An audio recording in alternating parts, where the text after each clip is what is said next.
Assalamualaikum warahmatullahi wabarakatuh.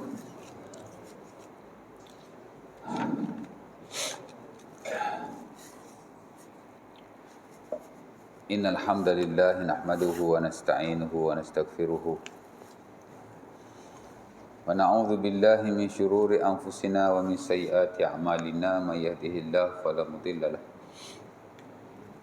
wa may yudlil fala hadiya lahu asyhadu an la ilaha illallah wa la syarika lahu asyhadu anna Muhammadan abduhu wa rasuluh. Allahumma salli ala Muhammad wa azwajihi wa zurriyyatihi kama sallaita ala Ibrahim wa ala ali Ibrahim wa barik ala Muhammad wa azwajihi wa zurriyyatihi kama barakta ala ali Ibrahim innaka Hamidum Majid.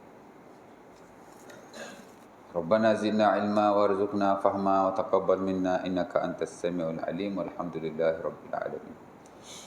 Syukur kepada Allah Subhanahu Wa Taala kerana pada malam ini sama-sama kita berkumpul di surau kita untuk kita sambung pengajian kita yang telah lalu, yang telah kita tinggalkan pada bulan yang lepas. Di mana ada buku Al-Bayan, kita dah baca bab yang mula-mula hari itu selepas mukaddimah. Itulah tentang apa itu? Rasulullah SAW sebagai qudwah dan uswah, sebagai contoh dan ikutan. Saya dah baca beberapa ayat Quran di mana Allah Subhanahu Wa Taala memerintahkan kita supaya mentaati Rasulullah SAW dan mengikuti sunnah-sunnah yang ditinggalkan oleh baginda. Ya. Tuan boleh rujuk balik dalam surah Al-Ahzab, surah An-Nisa ayat 59. Ya ayyuhallazina amanu atii'ullah wa atii'ur rasul wa ulil amri minkum. Wahai orang-orang yang beriman, taatlah kamu kepada Allah dan taatlah kamu kepada Rasul dan pemimpin-pemimpin kamu. Ya. Surah An-Nisa ayat 59.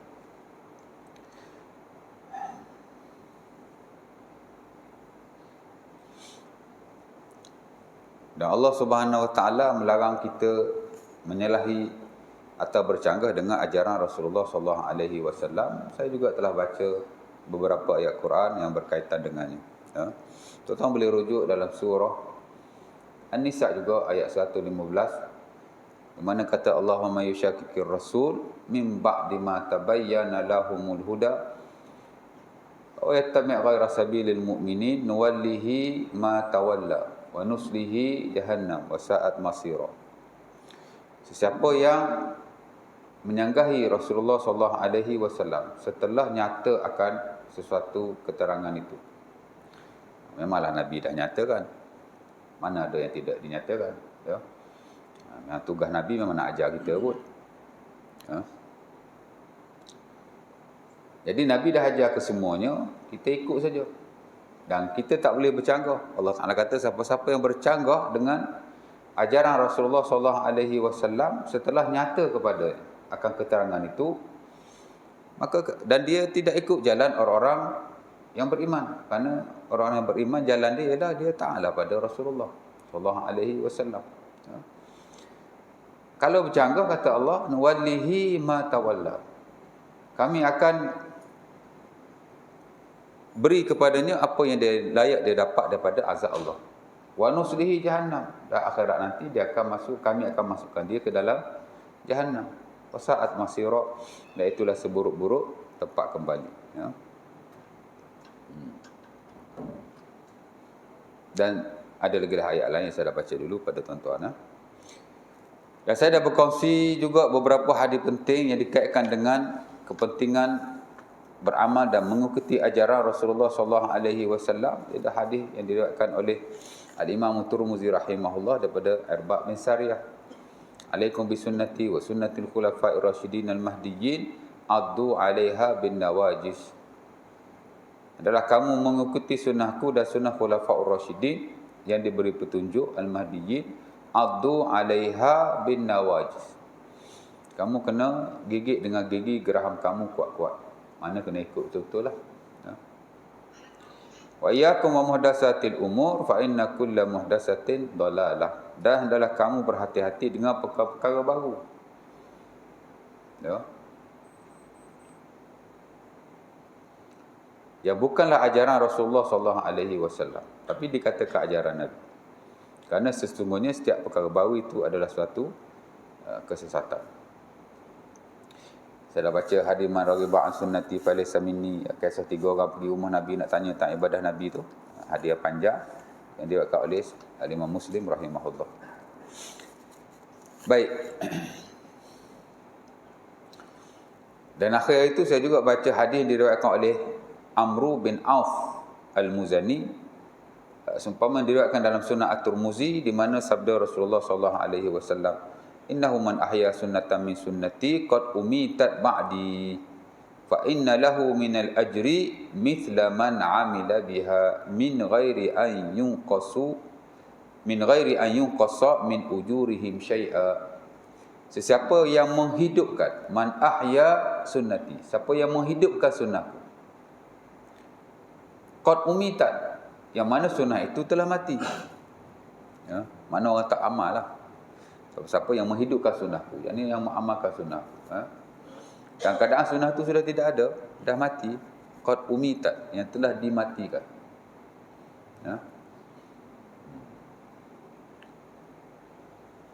Banyak benda yang sunnah kita tak buat. Kita buat hak tak sunnah. Jangan benda tu sunnah. Dah menyalahi. Jadi nak cerita hak sunnah Nabi dah mati. Tiba-tiba kita buat. Dan ada orang ikut lah kita buat tu. Kita buat, tu orang ikut. Maka Nabi kata dia akan dapat pahala. Seumpama orang yang melakukannya tidak dikurangi pahalanya walau sedikit pun. Mana bila orang dah tak buat, kita buat. Orang tengok kita buat, dia pun buat. Orang pun tengok kita, orang tu buat, dia pun buat. Jadi bersambung. Banyak mana pahala yang dia buat tu, kita dapat pahala banyak tu lah. Tidak dikurangi walau sedikit pun. Allah Ta'ala ni walau dia bagi pahala kat kita banyak macam mana pun, tidak mengurangi apa-apa yang ada di sisinya walau sedikit pun. Tak kurang sikit pun. Ya.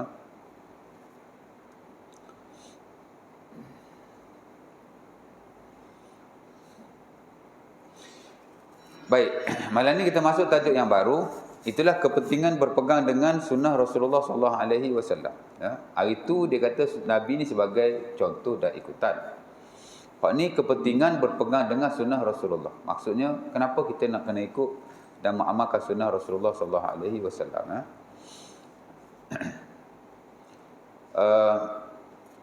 Pengarang menukilkan beberapa kalam as-salafus salih.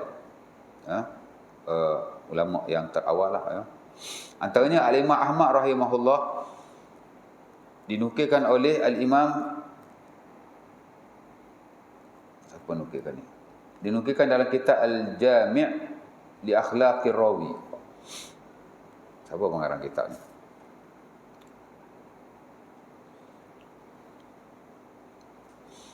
Kata Imam Ahmad rahimahullah, ma katabtu hadisan anin Nabi sallallahu alaihi wasallam illa waqad amiltu bihi.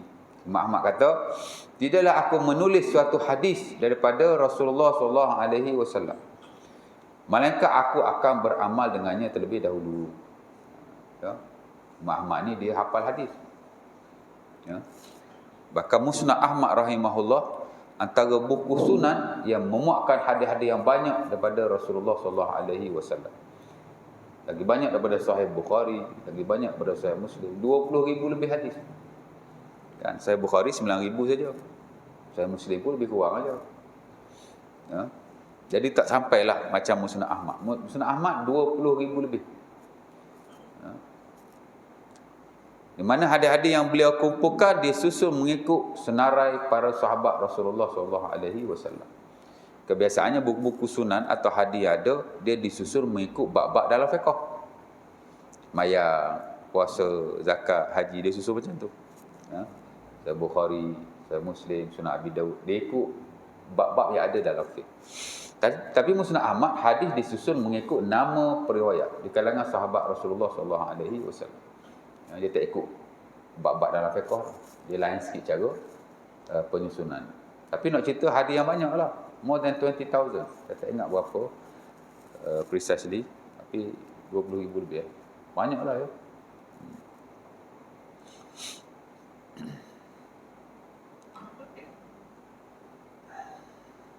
Dan sebahagian hadis yang ada dalam kitab-kitab sunnah yang lain ada dalam Musnad Ahmad.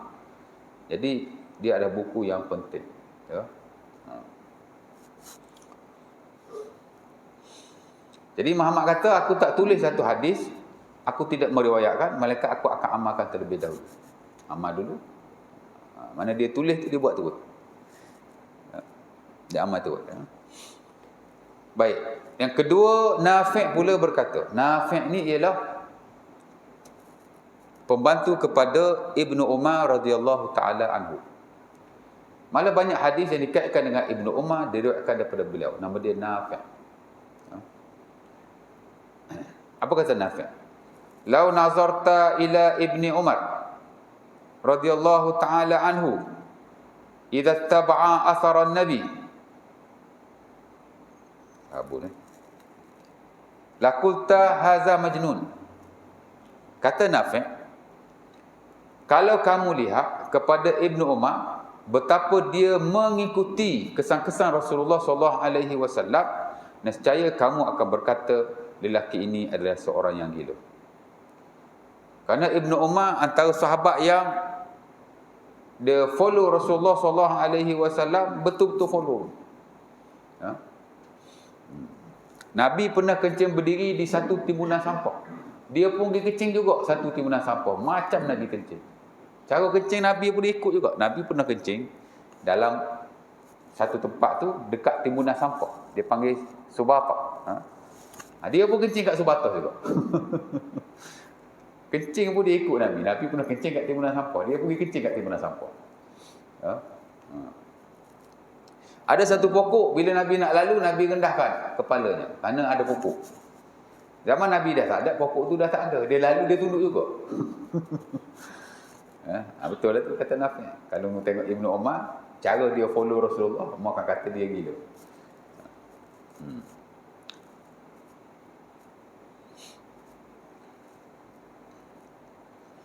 Nabi kencing di timbunan sampah, berdiri. Dia pun pergi kencing kat timbunan sampah, berdiri juga. Itu boleh kita belajar hukum kencing berdiri lah ya.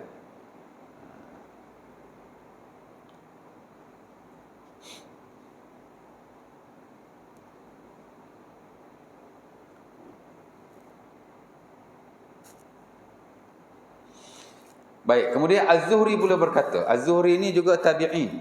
Ya. Dia ada orang yang terawal yang mengumpulkan hadis-hadis Nabi SAW dengan perintah Amirul Mukminin Umar bin Abdul Aziz. Az-Zuhri namanya. Ya.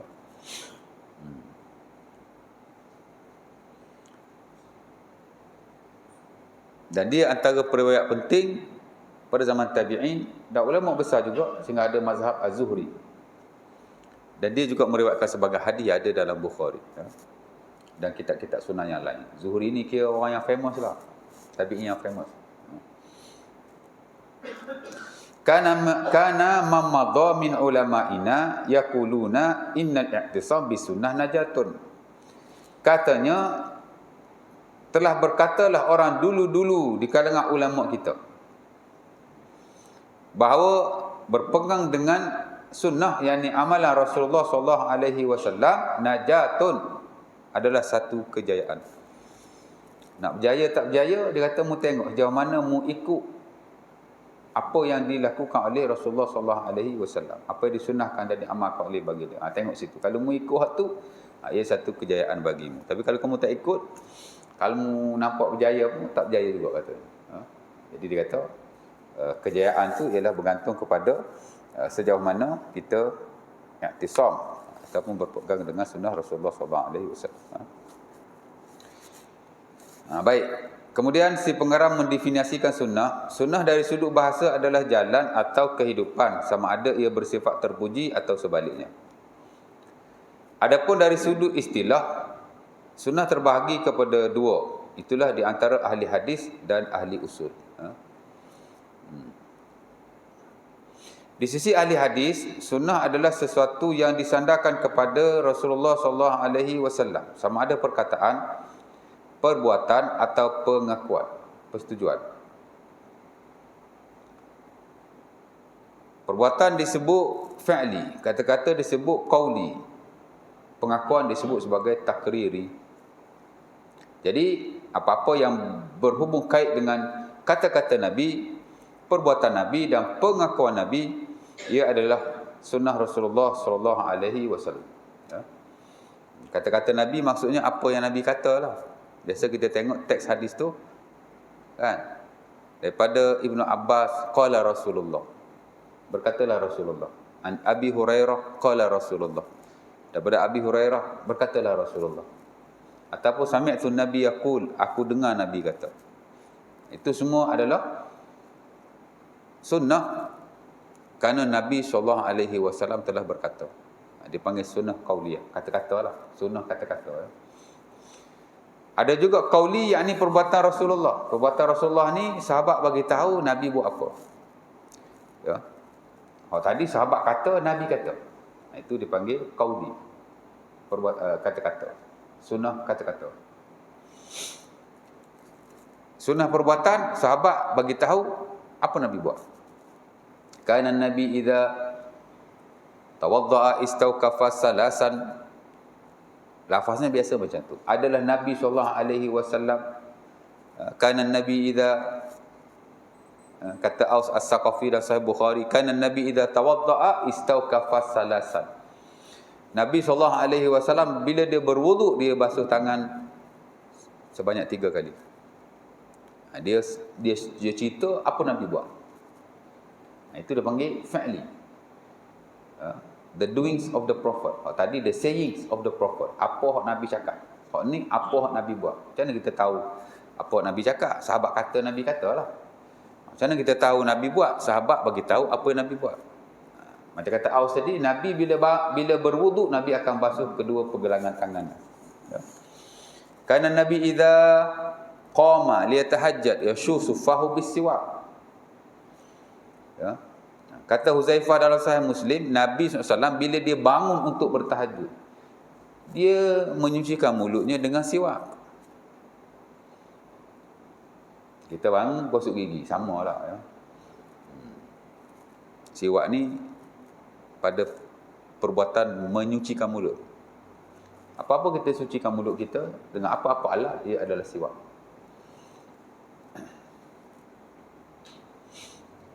Tapi kita tak nafilah. Majoriti para ulama menggalakkan kayu siwak. Dan sebaik-baik kayu siwak ialah kayu arak. Kerana ia ada kayu yang digunakan oleh Rasulullah SAW.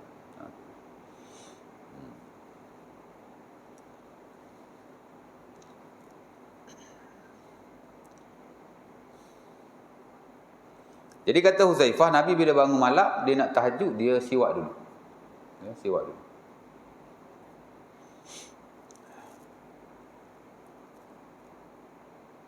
Dan kelebihan orang yang bersiwak, bila dia nak buat satu-satu ibadah, termasuk semayang ataupun bukan semayang, baca Quran, umpamanya, malaikat akan meletakkan mulutnya dekat mulut kita. Dan setiap apa yang kita baca akan terus jatuh ke dalam perut malaikat. Itu Nabi sebut dalam hadis Ali bin Abi Talib dalam Sunan Al-Baihaqi. Di samping siwak ni, Allah Ta'ala suka. As-siwakku martatun lirabb, matharatun lil fam. Siwak-siwak ni membersihkan mulut, meredakan Tuhan. Ya.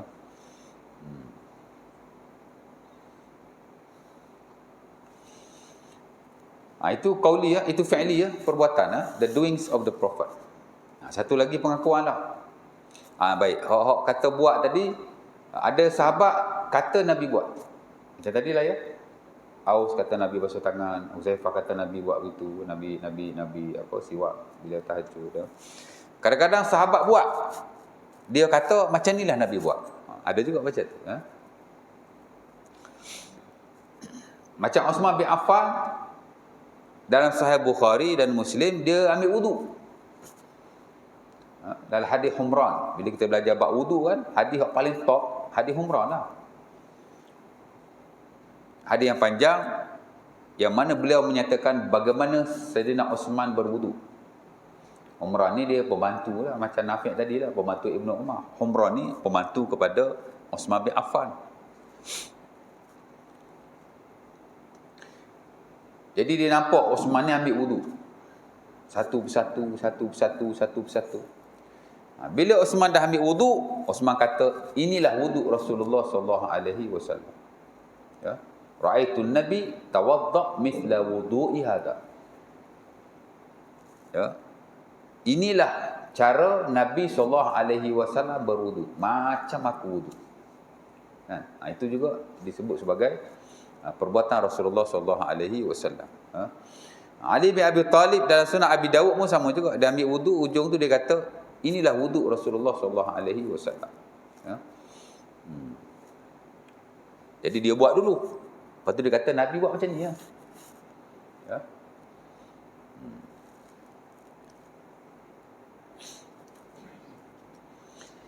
Kemudian pengakuan lah. Pengakuan ni maksudnya Nabi tak cakap, Nabi tak buat. Tapi jika ia dilakukan oleh sebagian sahabat yang lain, Nabi mengakuinya. Sama ada Nabi mengakui dengan kata-katanya atau Nabi diam. Nabi tak kata apa. Itu juga termasuk dalam pengakuan Rasulullah sallallahu alaihi wasallam. Ada sahabat buat kan? Nabi kata okey. Dia panggil pengakuan Rasulullah lah, takrir. Ataupun sahabat buat depan Nabi, Nabi tak tegur. Nabi diamkan aja. Itu juga termasuk dalam pengakuan Rasulullah sallallahu alaihi wasallam.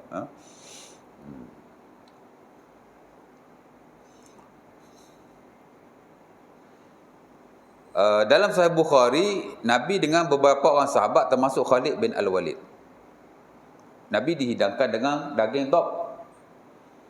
Nabi tak makan, tapi sahabat lain makan. Nabi tak larang. Tapi Nabi ditanyalah, pasal apa kau tak makan? Hal huwa haram ya Rasulullah? Adakah ia haram? La, Nabi kata tak. Innahu lam yakun bi ardi qaumi falam ajidu a'afuhu. Nabi kata, kat Mekah tak ada benda ni.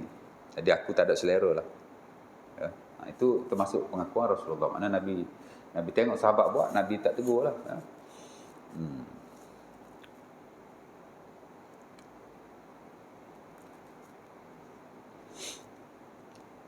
Abu Sa'id Al-Khudri dalam Sunan Abi Dawud, dia tayamum. Dia tak ambil wudu. Air ada, tapi sejuk. Dia pun tayamum. Lepas tayamum dia semayang jadi imam.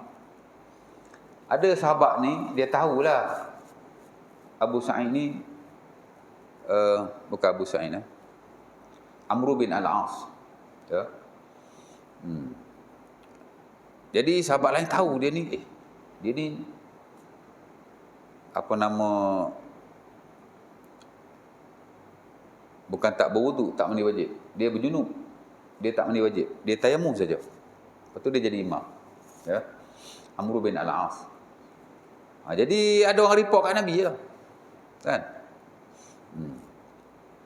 Kata Amru ni semayang tayamum saja, tak mandi wajib.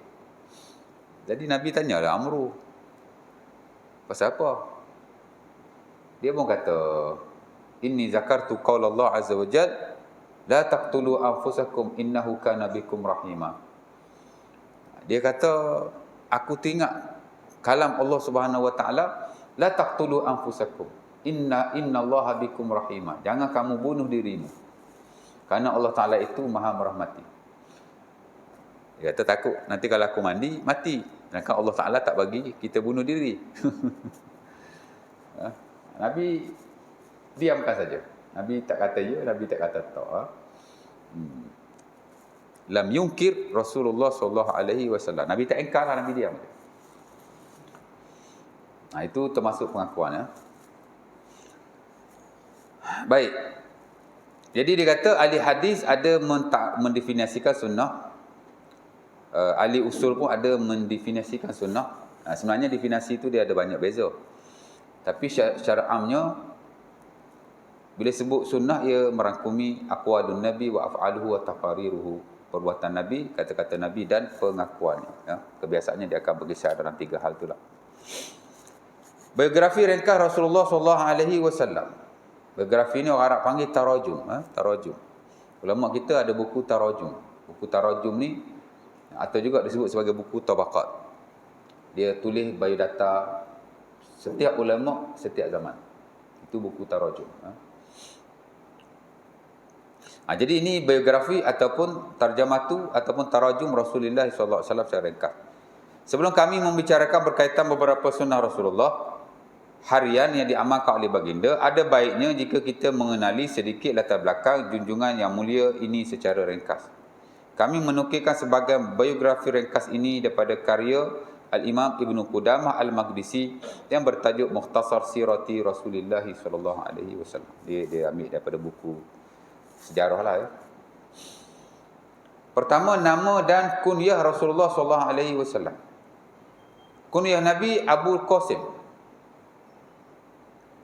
Muhammad bin Abdullah bin Abdul Muttalib bin Hashim bin Abdi Manaf bin Qusay bin Kilab bin Murrah bin Ka'ab bin Lu'ay bin Ghalib bin Nadar bin Kinanah bin Huzaimah bin Mudrikah bin Ilyas bin Mudar bin Nizar bin Ma'ad bin Adnan. Ya. Banyak betul bin-bin dia ya.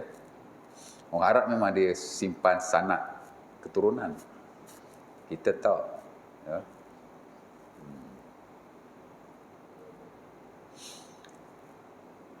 Kita ingat Muhammad bin Abdullah saja. Itu pun untung ingat kan. Lepas tu tak ingat lah. Saya pun tak ingat. Tak hafal ingat lah. Tak hafal tak ingat. Ya.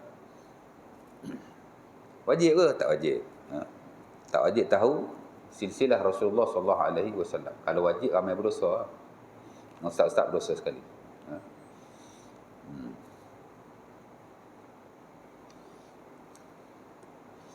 Tarikh kelahiran dan kewafatan Rasulullah. Berkenaan hal ini, tahun kelahiran yang disepakati adalah tahun gajah.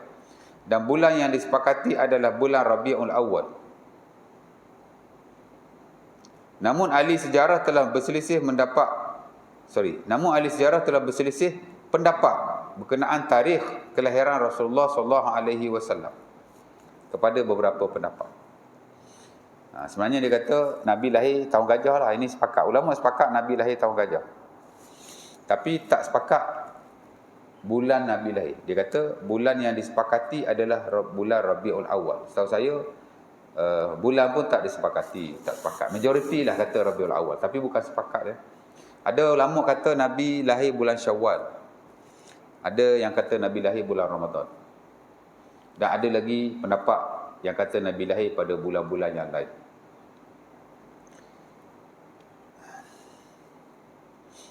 Al-Imam Ibn Rajab Al-Hambali dia hurai benda ni secara spesifik dalam bukunya Lataiful Ma'arif.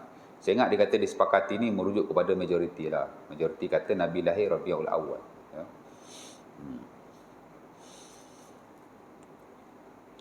Ada pendapat yang mengatakan Nabi lahir 12 Rabiul Awal tahun 531 Masihi. Ini pendapat Ibn Ishaq, Az-Zahabi, At-Tabari dan lain-lain. 12 Rabiul Awal. Ya. Dan dikatakan ia pendapat majoriti juga. Yang kedua ialah 9 Rabiul Awal bersamaan dengan 20 April 571 Masihi. Yang juga tahun pertama serangan tentera bergajah, tahun gajah lah.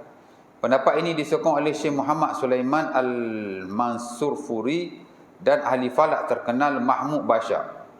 Begitu juga yang dinyatakan dalam Nur Al-Yaqin. Dan pendapat ini juga disandarkan kepada Al-Imam Malik rahimahullahu ta'ala. Mengikut pengkaji sejarah, tarikh Nabi yang paling tepat ialah 9 Rabiul Awal. Pendapat kedua ni lah. Hak paling dekat. Dia kaji, dia semak, dia sudut falak dan seumpamanya. 9 Rabiul Awal, bukan 12. Ada juga pendapat mengatakan Nabi lahir 2 Rabiul Awal. Ini pendapat Al-Waqidi rahimahullahu ta'ala, guru kepada Al-Imam Asy-Syafi'i.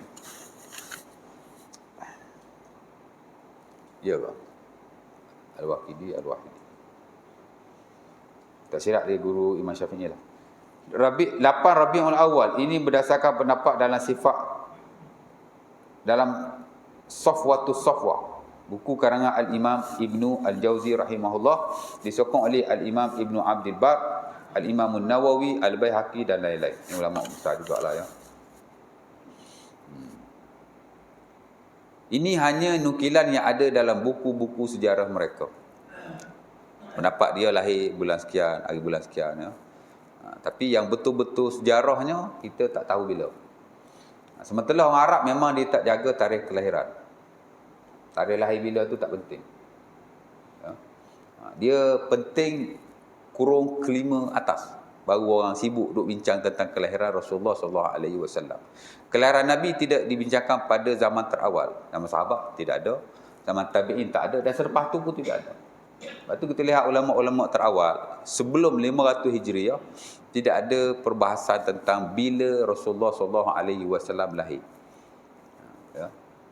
Tak penting kot. Lepas tu baru ada. Baru timbul pendapat ni sekian, pendapat ni sekian. Ya. Adapun baginda sallallahu alaihi wasallam wafat ketika berumur 63 tahun pada waktu duha hari Isnin 12 Rabiul Awal. Hak ni hak tepatlah. Nabi wafat 12 Rabiul Awal pada hari Isnin. Tapi hari Isnin ni memang Nabi lahir lah. Nabi lahir confirm hari Isnin. Tapi tak tahu bila. Pasal Nabi sebut. Ya. Dalam hadis Ammar bin Yasir dan Sunan Abi Daud, Nabi ditanya, kenapa kamu puasa hari Isnin? Nabi pun kata, aku puasa kerana hari ini aku dilahirkan. Ya. Innahu yaumun wulidtu fihi wa fihi unzila alayya. Aku puasa hari ini sebab hari ini aku dilahirkan dan hari ini diberi wahyu kepadaku. Sejarah Nabi ni hari Isnin dia banyak lah ya. Nabi lahir hari Isnin. Nabi wafat of course lah hari Isnin. Nabi terima wahyu pun hari Isnin ya. Okay, banyak jugalah peristiwa yang baik-baik berlaku pada hari Isnin. Sebab Nabi sebut. Tapi hari bulan tu tak tahu bila lah.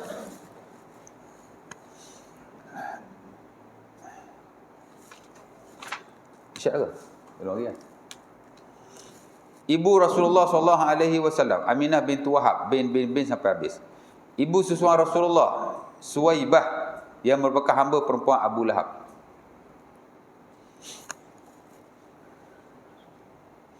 Halimah binti Abu Zu'aib As-Sa'diyah. Halimah Sa'diyah lah. Orang Arab tuan-tuan, satu adat juga mereka bagi anak dia disusukan oleh orang lain. Sekarang ni saya tak pastilah, tapi kalau dulu memang ada ibu-ibu susuan. Sebab itu dia disyariatkan dalam Islam.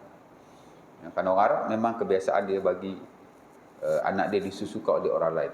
Dan sebahagian memang dia kerja bagi susu kat orang lah, bagi upah. Sebab tu Allah Ta'ala sebut dalam Quran. Fa'idha arda'nakum fa'atuhunna ujurahunna. Bila mereka dah bagi susu, maka berilah upah kepada mereka. Isi kita kalau dia bagi susu kat anak, dia minta upah dengan kita kena bagi tau. Allah Ta'ala sebut dalam Quran. Abang, saya 2 tahun susu kat anak abang. Mari sini 1,000 sebulan. Jenuh tuan-tuan nak cari. Untung muslimat tak ada ramai malam ni. Dia tak tahu. Kalau dia minta upah, wajib kena bagi. Kerana Allah Ta'ala kata, bila mereka telah menyusukan anak-anak kamu, maka berilah upah kepada mereka. Kalau mereka minta. Kalau mereka tak minta, tak wajib. Jadi dia diam je lah.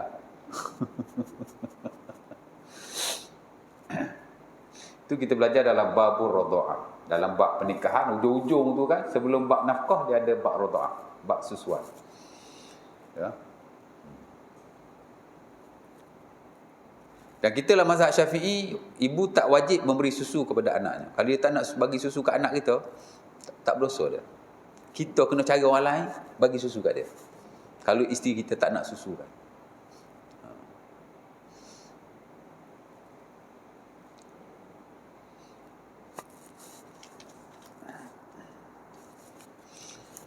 Isteri-isteri Rasulullah mempunyai 11 orang isteri. Ya. Khadijah, Saudah, Aisyah, Hafsah, Ummu Habibah, Ummu Salamah, Zainab, Juwairiyah, Zainab bintu Jahsh, Zainab bintu Huzaimah. Salah taib tu. bukan Zainab. Zainab, dua-dua Zainab. Satu Zainab bintu Jahsh, satu Zainab bintu Huzaimah. Juwairiyah, Safiyah, bukan Safiyah, Sofiyah, dan Maimunah. Ini isteri Nabi yang Nabi wafat, ada 11 orang. Ada lagi isteri yang Nabi kahwin, Ibnatul Jaun, tapi Nabi ceraikan. Pasal bila Nabi masuk dekat, dia kata a'udzubillahi minka, aku berlindung dengan Allah daripada kamu. Dia tak suka Nabi lah. Nabi pun kata ilhaqi bi ahli, balik lah, balik rumah mak bapak kamu. Ya. Daripada situ timbul cerai kiasan tu. Balik rumah mak ayah kamu. Kena tanya tu, niat suruh balik sungguh ke ataupun suruh balik sahaja. Dia cerai ni, kita cerai, kita kata cerai. Cerai lah ya. Kadang-kadang kita kata keluar kau daripada rumah ni. Dia pergi report, suami saya dah ceraikan saya. Apa dia cakap? Dia suruh saya keluar rumah lah. Kalau dia akan tanya suami lah, suruh dia keluar rumah tu keluar sahaja ke atau niat cerai? Kalau dia niat cerai, jadi cerai. Keluar rumah ke, balik rumah mak bapak kau ke. Itu kiasan lah. Kinayah. Cerai ada dua kan, satu sorry, satu kinayah. Anak lelaki Nabi pula ada Al-Qasim. Sebab itu Nabi disebut sebagai Abu Al-Qasim. Sebagian panggil Nabi Abu Ibrahim, tapi tak masyhur lah. Pasal orang Arab, kebiasaannya dia akan dipanggil dengan nama anak lelaki sulung. Ya. Tak kisah anak nombor berapa. Dia lahir anak pertama, perempuan. Dia panggil nama Abu. Contoh letak anak dia nama Zainab. Abu Zainab dulu. Nombor dua, perempuan lagi. Tak kisahlah, Abu Zainab lagi. Lahir nombor tiga, anak lelaki, Hasan. Dia terus panggil Abul Hasan. Dia suka menisbahkan dirinya kepada anak lelaki. Ya. Of course lah kalau lahir-lahir anak lelaki, tu nama anak lelaki lah. Macam Rasulullah kan. Abu Qasim. Qasim bukan anak nombor satu Nabi kan. Bukan anak sulung Nabi tak. Ustaz pun tak ingat sejarah. Tapi tak kisahlah. Anak sulung lelaki, dia panggil kunyah. Abu Qasim. Kadang Nabi sebut Abu Abdullah, kadang Abu Ibrahim, tapi tak masyhur lah. Yang masyhur Abu Qasim. Perempuan Zainab, Ruqayyah, Fatimah, Ummu Kalsum. Anak Nabi tuan-tuan majoriti semua mati ketika hayat Rasulullah sallallahu alaihi wasallam. Kalau lelaki of course lah mati masa Nabi ada lagi, kecil dah mati kan. Yang perempuan pun mati masa Nabi hidup lah ke. Yang Nabi wafat, yang tak mati Fatimah Az-Zahra radhiyallahu ta'ala anha. Sebab tu hadis-hadis tentang pengurusan jenazah wanita ialah daripada kematian anak Rasulullah sallallahu alaihi wasallam. Ada nak tanya apa-apa? Isyarat? Ada soalan? Ada soalan nak berhenti lah. Isyarat apa? Ada nak tanya apa-apa? Bismillah.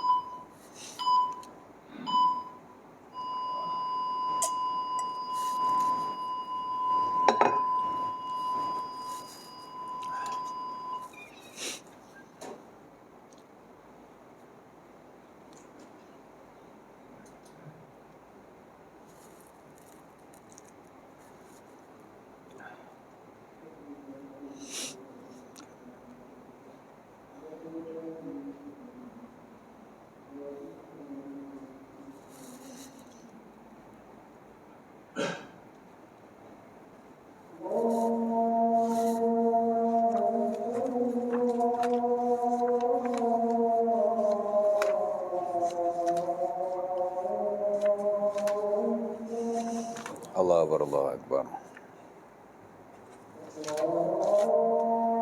Okey je. Si Salman, abang ipar dia meninggal. Jadi kemudian Betul. dia minta surah buat solat gaib meninggal sebab arwah positif COVID. Mana dia dah tadi baru kejap je. Dia kata alhamdulillah pukul 9 selesai pukul 6.30 tadi. Kita buat solat jenazah gaib boleh? Boleh. Masya. Jadi saya mau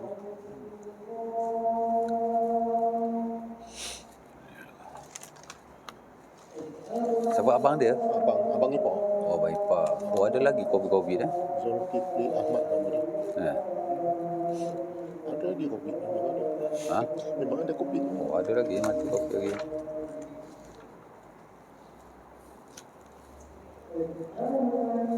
Alamak, cabut.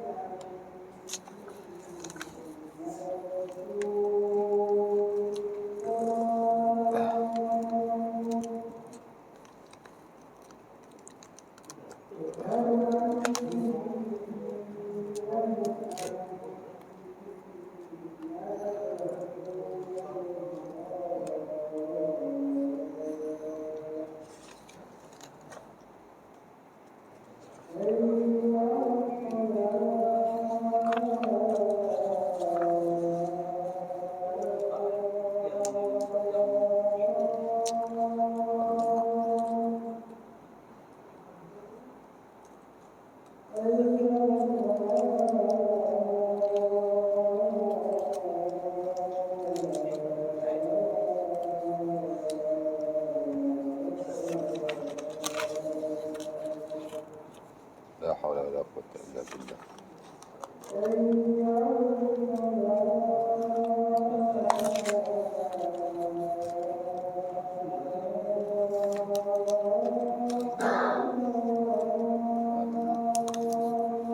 Aduh, cabut habis dah. Aduh,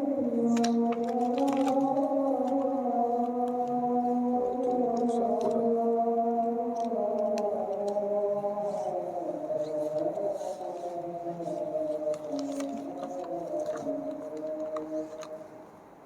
La haula wala quwwata illa billah.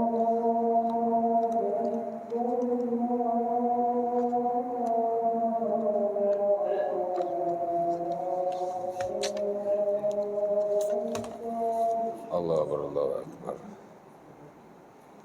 Aduh, macam mana dia cabut?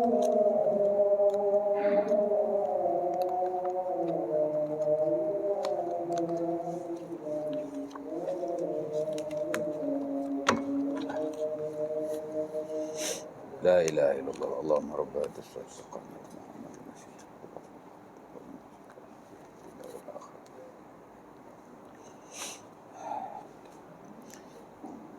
Okay, baik. Ada soalan? Tak ada? Tak ada. Next nanti kita masuk tajuk yang baru. Tidak sunnah-sunnah harian Rasulullah SAW. Kerana buku ni dia lebih kepada seharian bersama Rasulullah. Jadi dia muakkalah. Sunnah-sunnah Rasulullah SAW seharian. Yang ringkas saya. InsyaAllah ta'ala. Jadi saya setakat itu dulu untuk hari ini. Saya tutup majlis kita dengan kafarah dan surah Al-Asr. Dan lagi satu, selepas isyak nanti kita diminta untuk sembahyang jenazah gaib. Ada Abang Ipar Ustaz Salman. Ustaz Salman. Haji Salman kita dululah dia. Abang Ipar dia meninggal. Dia COVID. Jadi dia minta kita buat sembahyang jenazah.